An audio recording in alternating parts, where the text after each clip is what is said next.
Welcome to all of you here joining us in McGowan Theater and those who are watching on YouTube. We have a great treat in store for you this evening to commemorate the 150th anniversary of the March 30, 1867 signing of the Alaska Treaty Accession and the life and contributions of U.S. Secretary of State William Henry Seward, who signed the treaty. In a few moments, we will get to enjoy Wild Shore music as they perform the work of living composers who have found inspiration through their experiences with the natural beauty and indigenous cultures of Alaska. Joining us tonight are the composers Conrad Winslow and Shelley Washington. This program is presented in part with the Alaska Historical Society. Before we get started, I wanted to quickly mention a few of our other upcoming programs. One is related to Alaska history. It's panoramic hidden treasures, panoramic photographs. These are photographs of the Alaska Territory that the program will be Wednesday, April 12th at 2 p.m. here in the theater.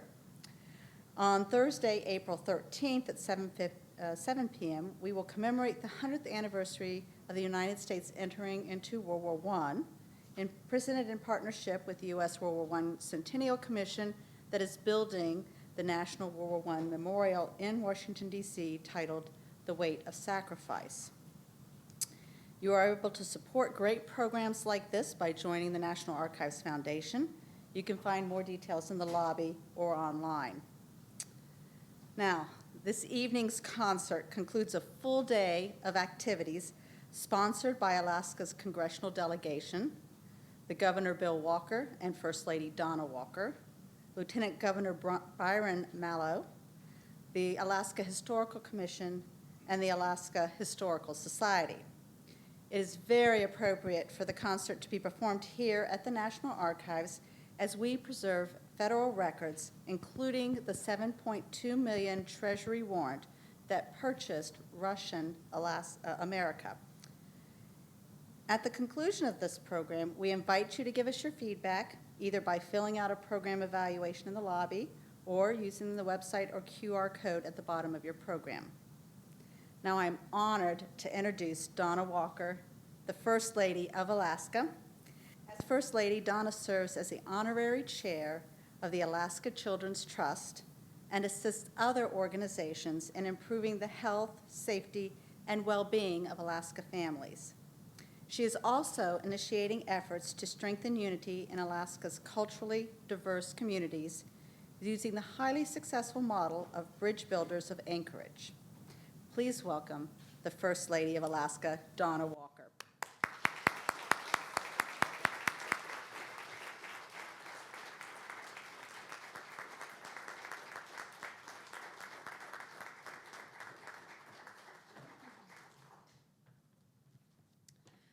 Good evening, and thank you all for attending the Seward's Day event, and thank you, Lisa, for your gracious introduction, and to everyone with National Archives who have made this free concert possible. To all of you, I extend the greetings of my husband, Bill Walker, Governor of Alaska, and our dear friend, Lieutenant Governor Byron Malott. Both are absent due to very pressing needs at home. Tonight, I am delighted to be on the stage with Wild Shore New Music, a chamber group founded by 3 talented young Alaskans who will perform compositions inspired by the indigenous cultures and the wild beauty of Alaska. It was here in Washington, D.C., 150 years ago today that U.S. Secretary of State William H. Seward signed the treaty with Russia that joined Alaska's destiny to that of the United States. In honor of Alaska's Sesquicentennial, my husband, Governor Bill Walker, proclaimed 2017 as a year of history and heritage and asked Alaskans to study, teach, reflect upon our past, and apply its lessons to a brighter and more inclusive future. In this spirit, allow me to reflect upon what Seward's Day means to me. Because of Seward's foresight and wisdom, I am a proud citizen of Alaska, one of 50 states within a free and democratic country. But 150 years ago, as a woman, I would have had few rights. African Americans had just been emancipated, and had a long and difficult journey ahead to freedom. And at that time, the very survival of Native Americans was in doubt. My pride in our country is rooted in our ability to correct injustices. For many Alaska Natives, a quarter of our state's population, Seward's Day can sound an off-key note. Just 50 years ago, this occasion was referred to as the Sesquicentennial, celebrating the treaty that bought Alaska for $7.2 million just cents on the acre. That year, 1967, was at the very beginning of the Alaska Native Claims Movement, which would lead to the Alaska Native Claims Settlement Act of 1971. This finally completed the purchase of Alaska by returning 44 million acres to Alaska Natives and paying them nearly $1 billion. My understanding of the contributions, cultures, and history of Alaska Natives has deepened thanks to our friendship with the Molots. Byron, our Lieutenant Governor, is of Tlingit heritage, and his wife and my dear friend Tony is Athabascan. As I've learned more about the struggles of Alaska Natives, I am humbled by the heartfelt displays of patriotism my husband Bill and I have witnessed whenever we attend an Alaska Native event. Alaska Natives hold their profound love of country dear and take deep pride in military service. At least part of this is knowing they have never been defeated. There were no wars, treaties, or reservations, and despite so many obstacles and injustices, Alaska Natives can proudly claim that they have always been free and that their citizenship and rights were won on their own initiative. I believe William Seward would have applauded Alaska Natives for helping our country live up to the aspirations of our founding documents. We know of Seward as a great statesman who helped Lincoln save the Union, and as a visionary who saw the future in Alaska, but he was also a great humanitarian. Before the Civil War, at a time when it was a federal crime to help escape slaves, he and his wife Frances gave, at considerable personal risk, safe harbor to men and women who were fleeing bondage toward freedom. And they aided the abolition cause by providing financial support to the great African Americans, Frederick Douglass and Harriet Tubman.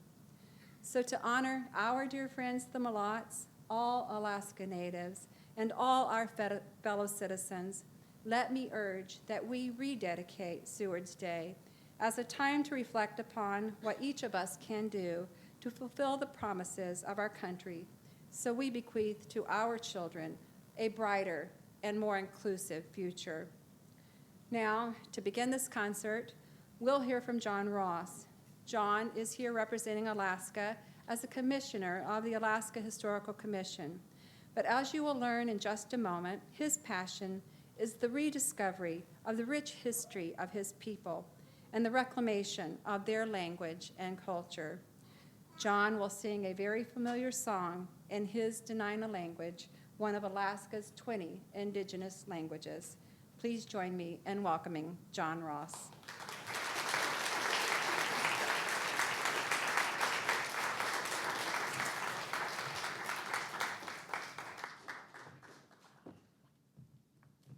Thank you, First Lady Walker. It's a big honor and privilege to be here today. Thank you.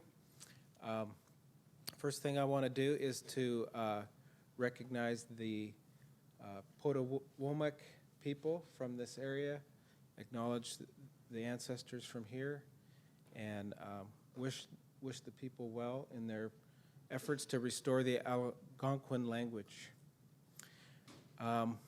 It's an honor and privilege to sing this song to you. It is My Country 'Tis of Thee. It is one of the first songs that was ever composed in our language with writing, because we didn't have any writing or even alphabet up until 1972.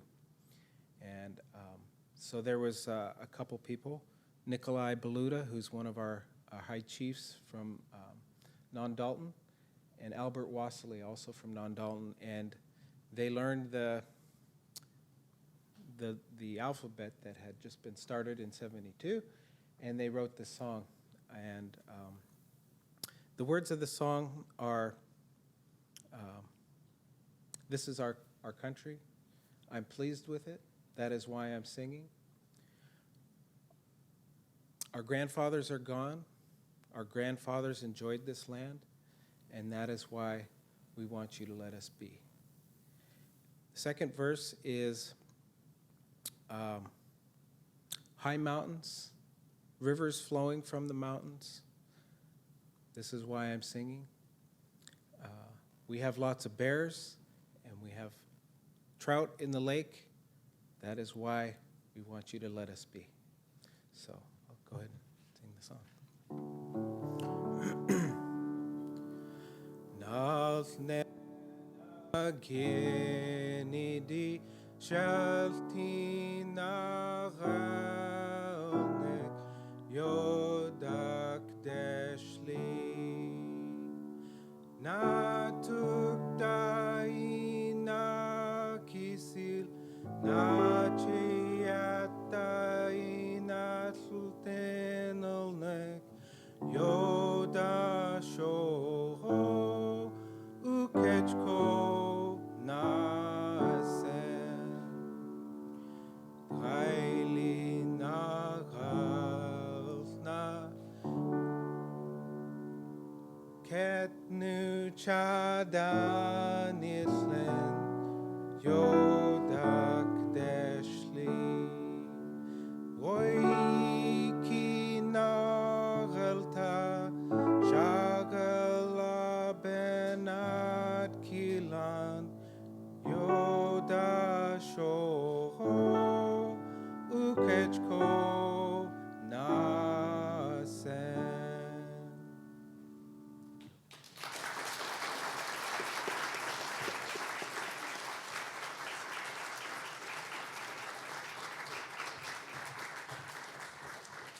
Thank you, John. Hi. My name is Conrad Winslow, and I'm the artistic director of Wild Shore New Music. And I grew up in Homer, Alaska. I live now in Brooklyn, where I compose music and perform. I play piano, and I met two other Alaskans in New York who are sitting at the front of the stage here. We have Katie Cox and Andy Springer, who are from Fairbanks. And I never met them until New York, but we were both taken with the idea of presenting the music that we were making in New York back in Alaska. So in 2013, we started Wild Shore New Music to do this, to bring musicians from New York and other places back to the state of Alaska and do concerts in South Central Alaska. So we've been presenting music in Homer, and this year we presented music in Anchorage as well, and we were here in DC last summer, and we're happy to be here now. So thank you to everybody. Thank you for making this possible. Thanks for coming. The first thing that we're going to do is by John Luther Adams, who is a Pulitzer Prize winner, but lived in Alaska for decades. And this piece was written between 1996 and 98 as the score to a music theater piece for children. And the piece is called Make Prayers to the Raven. It's in 5 movements. It's about 16 minutes. And 2 of those movements, the second movement and the fourth movement, are actually settings of Gwich'in Athabascan lyrics. So he's actually taken the words away, and you're going to be hearing those melodies now in the instruments. Enjoy the piece. I'll be back to talk very briefly about the others as we go along. Thank you.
Now I'd like to invite to the stage the composer of the next piece, Shelley Washington.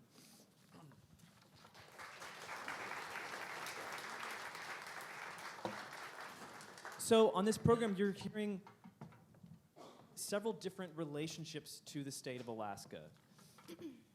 John Luther Adams lived in Alaska for several decades, and I was raised in Homer, Alaska. And Shelley made her first visit to the state of Alaska last summer. So Shelley, tell us very quickly about the program that brought you to Alaska last year. So should I hold? Hi. I was able to participate in Fairbanks Summer Arts Festival, Composing in the Wilderness. It was an adventure where 9 composers were able to go out into Denali and the Yukon-Charles River Preserve and just soak up as much inspiration about the land as possible. And then we very hastily wrote pieces of music that then performers played in Denali, which was very exciting. And Stephen Lias, who is the OG adventure composer, is in the house today. So it's very exciting that he is able to be here. So in addition to playing their instruments, you actually have the performers singing as well. And they're singing all these questions. So what prompted the questions that you set and you're having them sing? So we were able to hike and learn about the environment with a few naturalists and national park rangers. And throughout the entire adventure, I heard questions like, what is the name of that mountain? And who found this thing? And who owns, this, that, and the other? And for me, it was very interesting as someone who is not from Alaska and not, I'm from the Midwest. We don't really have tons of mountains there.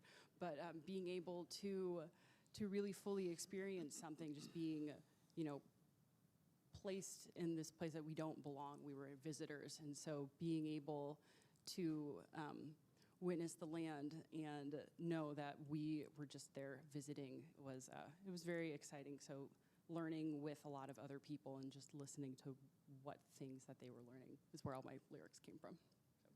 Let's enjoy the piece together. Shelley Washington, everybody.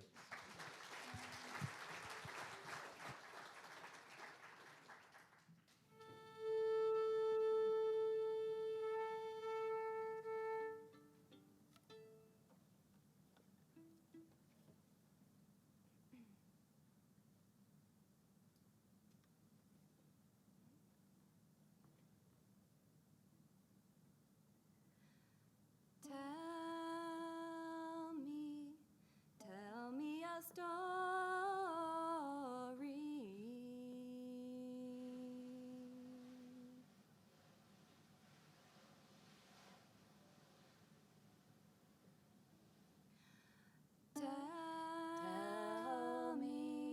Tell me a story.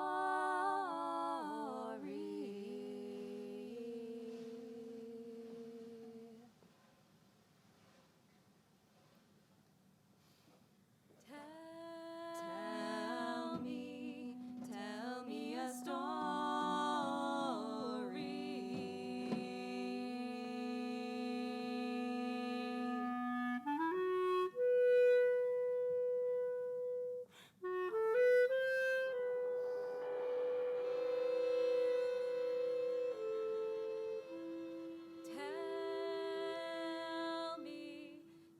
Tell me a story. Tell me a story. Story. They all have names.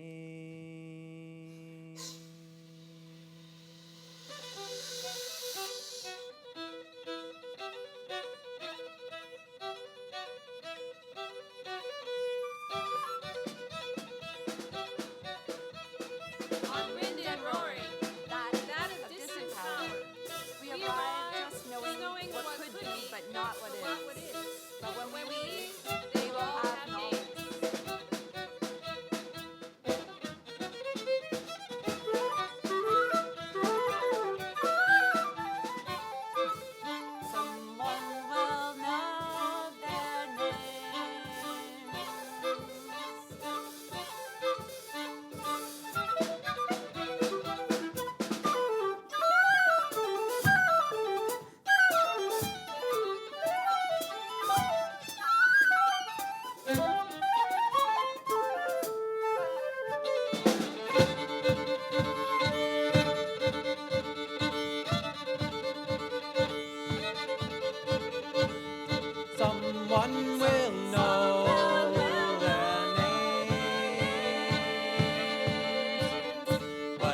So Make Prayers to the Raven, the John Luther Adams piece that we played previously, was composed in 1996 and 1998.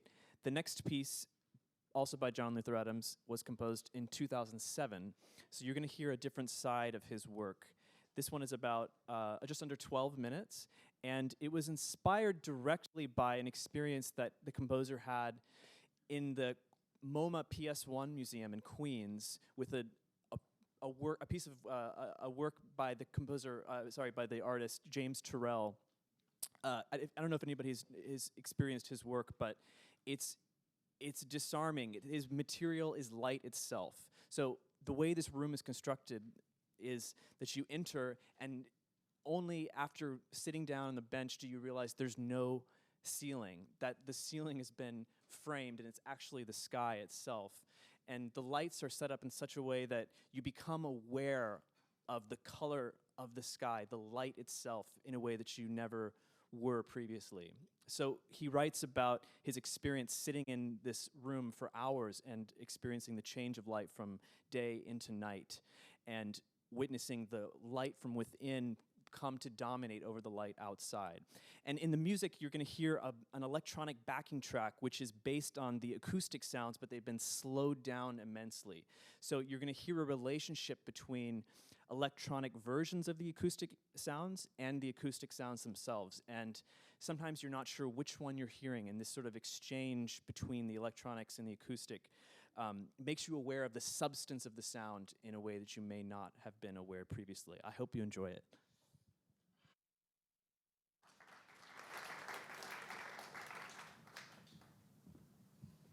Okay, little setup.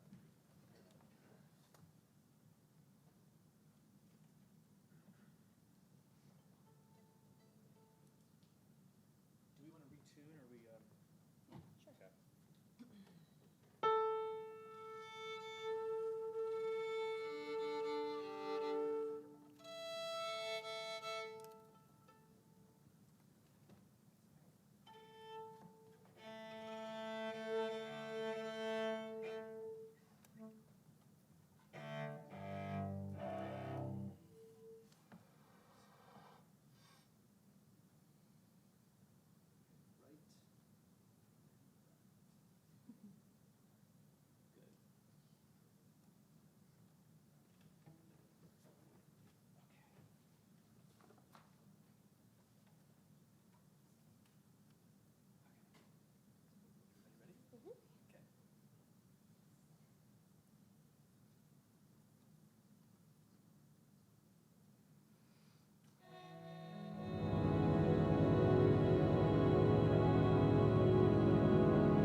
So we've had two pieces that deal with place itself. John Luther Adams has made a career out of writing music that is not only about place, but becomes place. He writes about music as a place itself, obviously in relation to all the time that he's spent in the state of Alaska.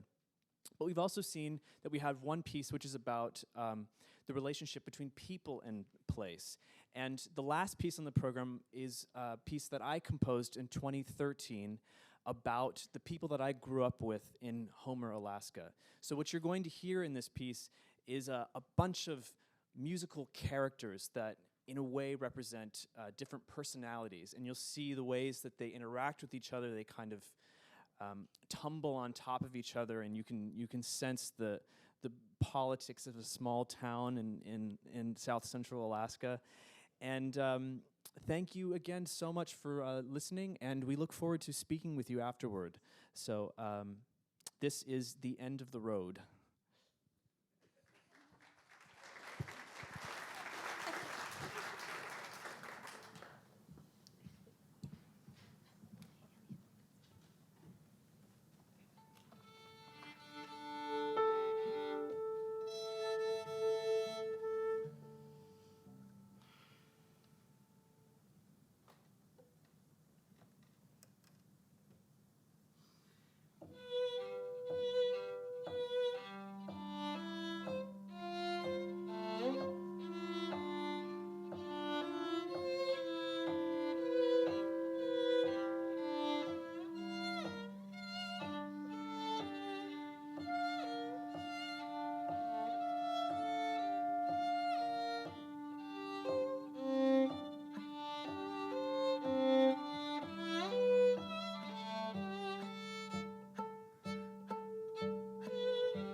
Thank you so much, everyone, for being here. And thank you very, very much to the Archives for hosting us, for Peter Metcalf, John Luther Adams, and First Lady Donna Walker for making this all possible. It is such an honor and a privilege for us to be here, commemorating both Alaska's rich history and its artistic presence.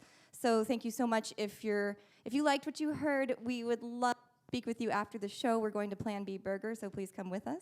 And Wild Shore New Music is on Facebook and Twitter and Instagram, and we have a mailing list, and we'd love to share more music with you in the future. So thank you once again for everything, and have a wonderful night. Talk to you soon.